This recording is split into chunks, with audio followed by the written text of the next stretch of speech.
Hey everyone, welcome back to the channel.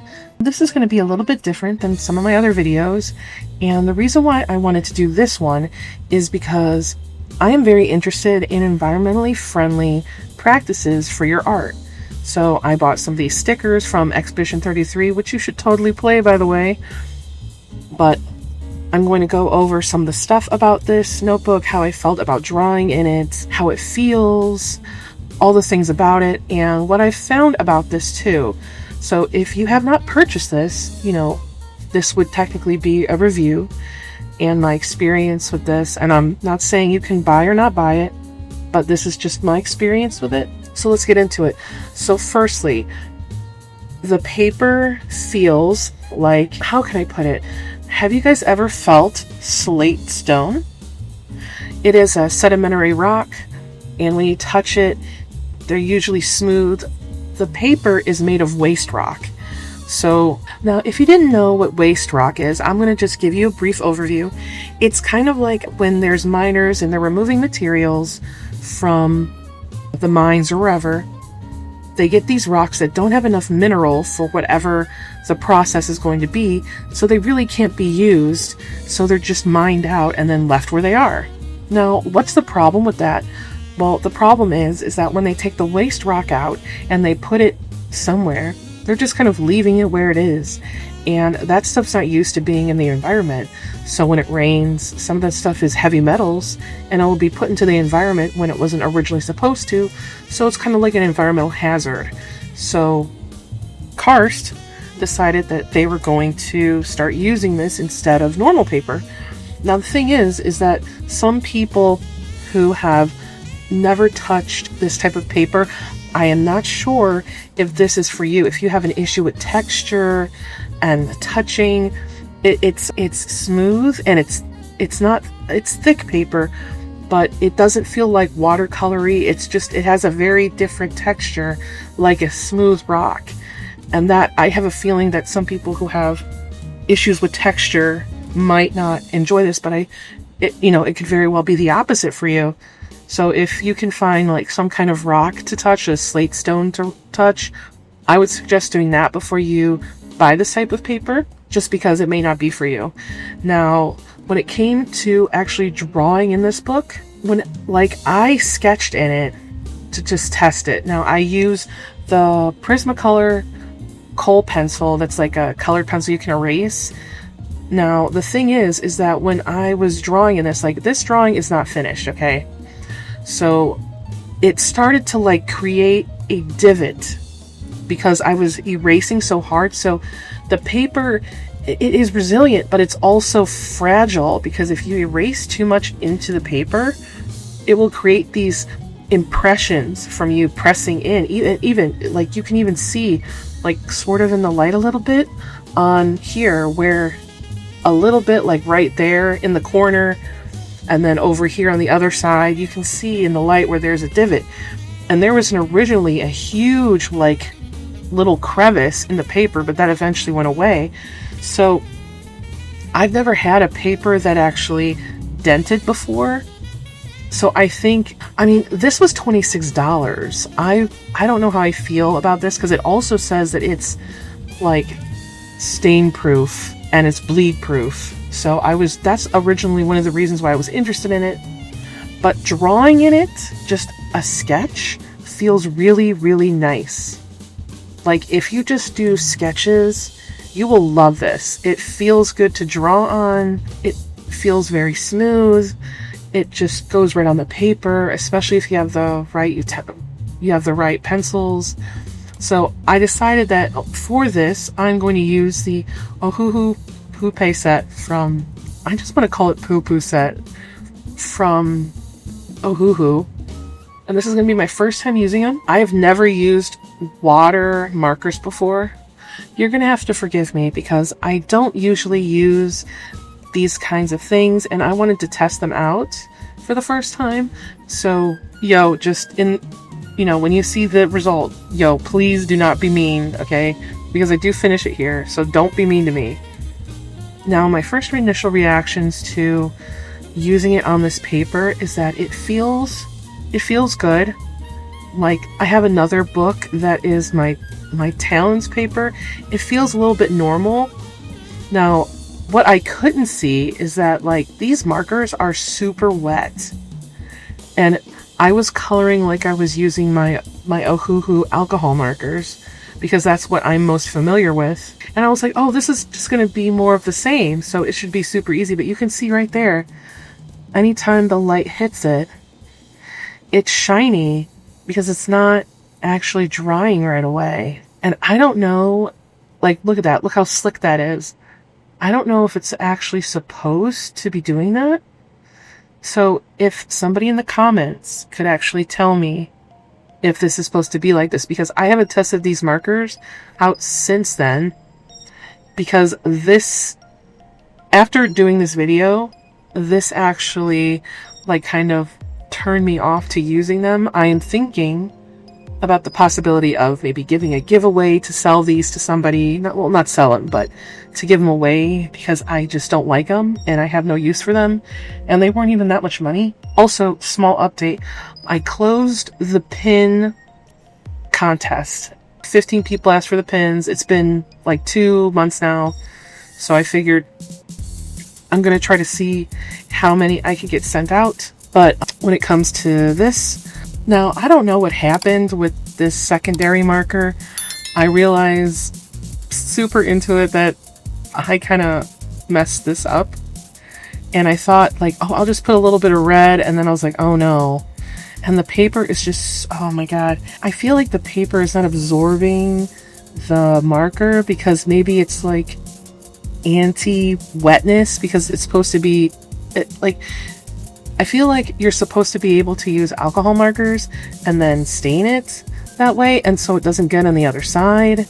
I didn't actually use alcohol markers on this. I could do another version where I use alcohol markers, but I just didn't have the time to put it together, because I thought like maybe finishing one whole drawing for the review would be best instead of drawing with a bunch of different things.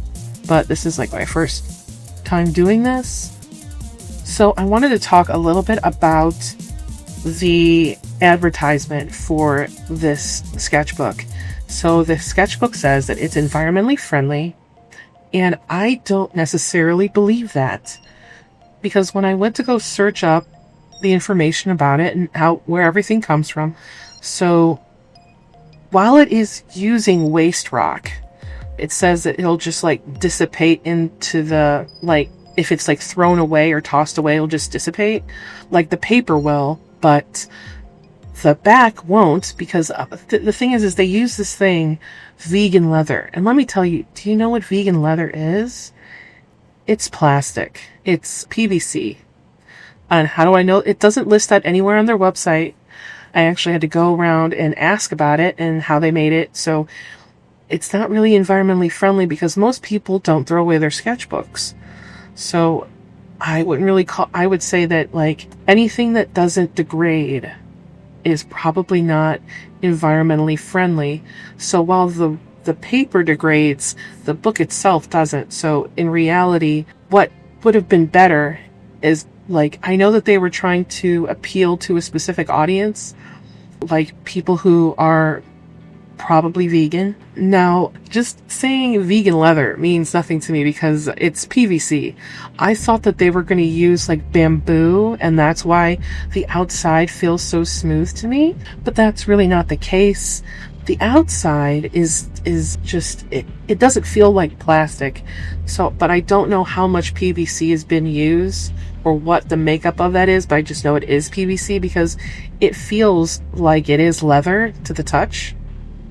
So if that's something that interests you, well, good. So another thing is that, like, on their website, on their sustainability part of their website, it says that it's possible to make paper without waste, without chlorine or acid, without water, without trees, made from recycled stone, without bleaches, acid, trees. Karst stone paper is rebuilt from first principles to be better than the average recycled paper. And I would say that is true. That is true because they're using something that's already a waste and they're making it into a product, right? And it says here that 18 trees could absorb the CO2 per year, and they tell you the difference between like how much stuff that it saves. It saves 950 kg of CO2 from a road trip from LA to NC, and it saves 2,770 liters of water, equivalent of 50 months of water consumption per person, which is true. That's true. And they call themselves a B Corp. Now, if you don't know what a B Corp is, it is a for-profit company that has met a certain standard for high social and environmental performance, accountability, and transparency, because they want to have a positive impact on society and the environment, all while generating profit. So it's technically better to buy from them because they have this certification. And on top of that, they also have a One Tree Planted Foundation, which with every purchase, a tree is planted to help with reforestation where it's been lost. Now, I have some ideas on that, because just because you replant a tree doesn't mean you made a forest. That just means you replanted a tree. It's because when, we deforest, we're actually taking everything out, and it takes time for a forest to grow, and the forests that come from replanted trees that are all the same type and all in the same spaced out, they're not really like living the way that they used to, because there was foliage on the ground. You can tell the difference between a replanted forest versus a real forest. So like, it's a good thing, but also, are they just going to chop those down too? Now what is also good is that they basically recycle everything that wasn't used that day to make the next day's paper. So they're not just cutting the scraps and putting it back into the environment. They're reusing it. But I would like to see how much water is used to create that paper. I mean, they're saying that it saves water, and I'm sure that it does. But I would like to know, does this put toxic water back into the system? Because it's a factory, do they have to, go through the process of putting it in a vat and then cleaning it, making it clear, and then putting it back? It doesn't really say that process. So the thing is I guess when you're looking into something that's environmentally friendly, you got to find out if they're lying to you, Now, getting back to the art part of this, I think because it's waterproof paper, I think that I might have messed it up because it's not sitting and it's just staying there and it's not sinking in. Now, the one thing that they did say is that it's very smooth to use on paper, which is 100% true. It is. But I did have issues also adding ink on top of this water. As you can see, I kind of messed this drawing up, and it's smeared. I don't even know how I touched it. But at some point you can see right near her arm where it bends, there is a little swoosh over there because I touched it, and I don't even know how I did that because I try to keep my hands off of it, but I did it anyway. So now that we're technically wrapping up the video, would I suggest that you buy this Karst notebook?